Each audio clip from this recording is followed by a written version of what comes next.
Do you ever feel like your presence is just a performance? You sit in the right place, smile at the right moments, do everything that looks like being present, and then you come home feeling empty. Not because of the people, but because of the version of yourself you were performing the whole time. You are in an office meeting, and your manager turns to you and asks, "Do you have any ideas?" And before you even open your mouth, a whole loop starts inside your head. What should I say? Will it sound right or wrong? Will I come across as too confident? And by the time that loop is done, the person asking has already moved their attention somewhere else. And after spending an entire day with people, you still come home feeling hollow. Not because of them, but because of the version of yourself you were performing the whole time.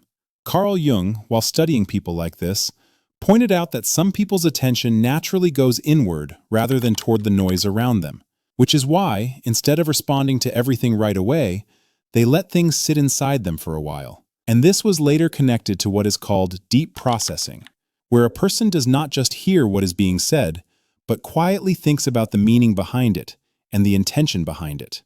And very often, during this process, the things other people just say out loud end up staying inside them instead. But you were not always this way, because many people who seem this quiet were not like this as children. So what changes? And the answer is usually found in the experiences life put you through, where you were misunderstood, where what you said was not taken seriously, and slowly you did not learn to talk less, but learned where to talk and where to save your energy.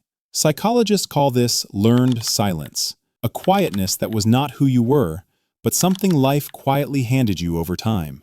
And it is not just the outside world you are monitoring either, because, did I say the right thing? Did I leave a wrong impression? Did I say too much? These questions keep running long after the conversation is already over. And after years of this kind of background processing, you slowly start reducing the situations where this cost shows up. No dramatic decision, just a quiet renegotiation with your own limits. And yet, one thing confuses people about you, that in front of certain specific people, your whole way of being changes. The same you who barely speaks in a room full of people can sit with one close friend and talk for hours, and show a side of yourself that most of the world never gets to see. And here, the conversation moves to what psychologists call psychological safety.